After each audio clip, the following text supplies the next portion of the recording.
Hello everyone, good morning. Ghorkona Sayantani ব্লগে তোমাদের স্বাগত। আশা করি তোমরা সকলেই ভালো আছো, সুস্থ আছো। আমিও ভালো আছি। তো মাঝে এখন ঘড়িতে 11:15। রান্না কমপ্লিট, প্রায় অর্ধেক মতো হয়েছে, সম্পূর্ণ এখনো হয়নি।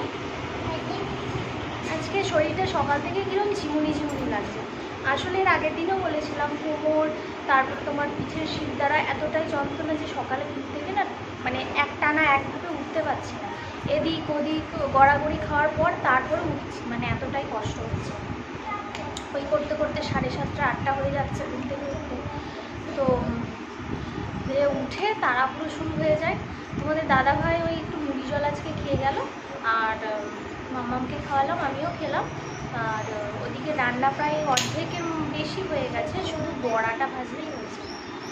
ভেবেছিলাম আরও একটা কিছু পদ করব, তো আর শরীরে চলছে না। ভেবেছিলাম কুচো চিংড়ি এনেছিল তোমার দাদাভাই, বললো পেঁয়াজ দিয়ে পেঁয়াজ কাঁচা লঙ্কা দিয়ে ভাজা খাবে। ভেবেছিলাম চিংড়ি মাছটা করবো, দেখলাম শরীরে আর পারছি না করতে, আগুনের ধারে বেশিক্ষণ বসতে পারছি না। তারপরে ধরো ঘরের সমস্ত কাজকর্ম করতে হবে, এগুলো রয়েছে। মামাকে টাইম মতো চান করাতে হবে, নিজেও চান করতে হবে। আবার আমি যদি টাইম টু 1টার মধ্যে যদি সব কমপ্লিট করে না আসি, তাহলে ওকেও খাওয়াতে দেরি হয়ে যায়, ঘুমাতেও দেরি হয়ে যায়। আর ঘুম দেরি হলে ওদিকে বিকালে 5টার আগে উঠতে চায় না। 5টার সময় ওকে উঠতেই হবে, কারণ বিকাল 5:30টার দিকে পড়তে আসে। ওই জন্য যদি পড়তে না আসে সেদিন আমি একটু চাপাচাপি করি না, নিজেই করি যে যতক্ষণ ঘুমাচ্ছে ঘুমা। কিন্তু যেদিন পড়তে আসে সেদিন একটু চাপ হয়ে যায়। ওই জন্য চাই যেন তাড়াতাড়ি ঘুমিয়ে তাড়াতাড়ি ঠিকঠাকভাবে ঘুমটা কমপ্লিট করে 5টার মধ্যে উঠতে পারে।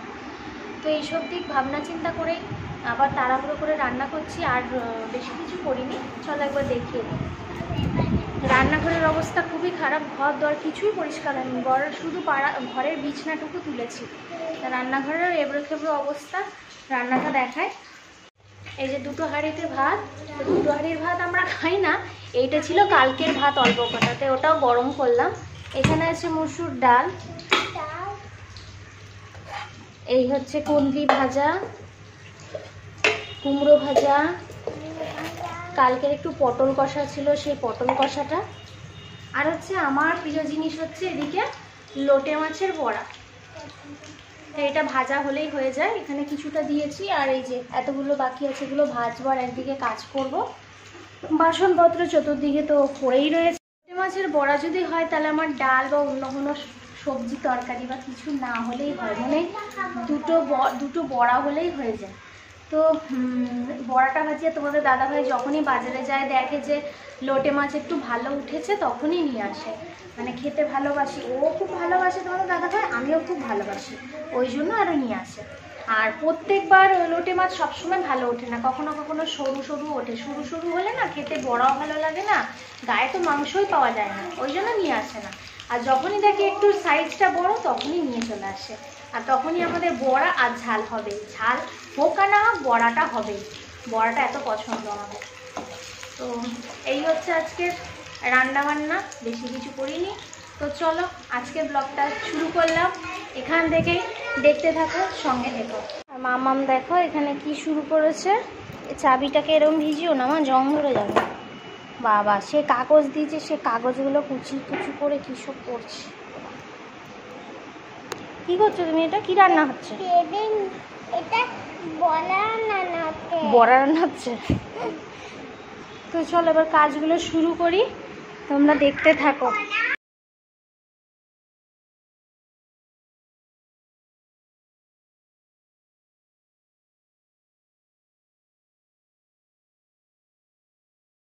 বিছানা কমপ্লিট করে দিয়েছি গুছিয়ে, আর এই বেড কভারটা আজকে নতুন পাতলাম।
মামা আমি সব চান করে এলাম, মামা ওখানে খেলছে, আর এই যে আমার কাচাকুচি হলো, খেতে বসবো। এদিকে জানলাগুলো একটু টেনে দিই, কারণ আবার মেঘলা মেঘলা হচ্ছে। দিদি দিয়ে জলের ছিটে এলে আবার ঘুম থেকে উঠতে হবে শুয়ে পড়লে। চট করে জল আসে না, তবু একটু আটকে দেওয়াই ভালো।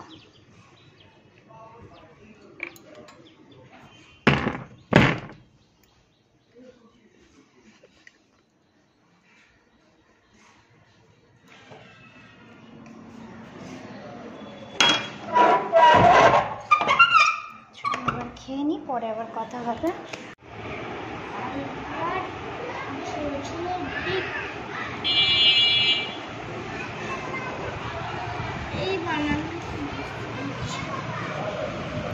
অভিযানে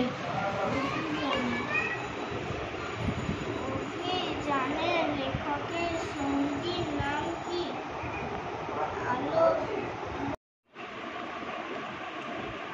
এখন বাজে 8:37।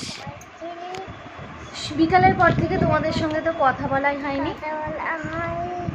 বিকালে এসেছিল পড়তে, পড়ানো হলো, পড়িয়ে ঠরিয়ে মামামকে খাওয়ালাম। আজকে দুধ খাওয়াইনি, কারণ বিকেলে ভেবেছিলাম একটু পকোড়া বানাবো, চিকেন ছিল বাড়িতে অল্প করে, তো ওটা দিয়ে ওই জন্য বিকালে দুধ খাওয়াইনি। মুসুম্বির একটু জুস খাওয়ালাম, দিয়ে পড়াঠাড়া হয়ে যাওয়ার পর একটু চিকেন পকোড়া করেছিলাম। তো ওইটা আর ভুলে ভুলে তোমাদের সঙ্গে শেয়ার করা হয়নি। যাই হোক, খেয়ে নিয়েছি। আর তোমাদের দাদাভাই থাকলে এগুলো কিছু মনেই থাকে না যে একটু ভিডিও করতে হবে। যাই হোক, খাওয়া দাওয়ার পর এই এখন একটু দেরি করেই আজকে বসিয়েছি, যেহেতু একটু পকোড়া খেয়েছে, তো ওই জন্য একটু দেরি করেই বসলাম ওকে ভাত খাওয়াতে। এখন বাজে 7:38। হ্যাঁ, তো দিনের কাজ যা ছিল ওই দিয়ে দেখো ভাত, ডাল, কুমড়ো ভাজা আর লোটে মাছের বড়া, ওই দিয়ে মামামকে খাবো। আমাদেরও এই রান্না আছে, আমরাও এই খাবো। আর মামামকে খাওয়ানো দাওয়ানোর পর প্রতিদিনের মতো একই কাজ, বিছানাপত্র গুছিয়ে আমি নিজে খেয়ে তারপর শুবো। আর কালকের জন্য কিছু সবজি কেটে রাখলাম। তো চলো মামামকে খাইয়ে নিই। মামামকে খাওয়ানো হলো, আর এই যে কালকের জন্য সবজি কেটে রেখেছি। কচু, কাঁচা কলা ভাজা হবে, গাজর সিদ্ধ হবে, আর এই যে তরকারি হবে চিংড়ি মাছ দিয়ে। বিছানাপত্রগুলো গোছাবো, ওলট পালট হয়ে আছে। এবার বিছানাপত্র গুছিয়ে আমি খেয়ে, খাওয়ার ইচ্ছাটা আজকে নেই। সন্ধ্যাবেলাতে একটু চিকেন পকোড়া খেলাম, তো অল্প একটু খেয়েছি, খুব বেশি নয়, তাও পেটটা মনে হচ্ছে ভারবার। আবার যদি ভাত না খাই মাঝরাতে দেখবো যে খিদে পেয়ে গেছে, তো ওই জন্য একটু করে খেতেও হবে। তো এগুলো গুছিয়ে গেছি, দেখি যতটা টাইম হচ্ছে তার মধ্যে একটুখানি করে খেয়ে নেব। তো চলো আজকের মতো ব্লগটা এই পর্যন্তই। যদি কিছু ভালো লেগে থাকে লাইক, কমেন্ট, শেয়ার, অবশ্যই সাবস্ক্রাইব করবে। তোমরা আমার পাশে থাকলে তবেই আমি এগোতে পারবো। তো চলো, টাটা, গুড নাইট, ভালো থেকো। গুড নাইট বলো।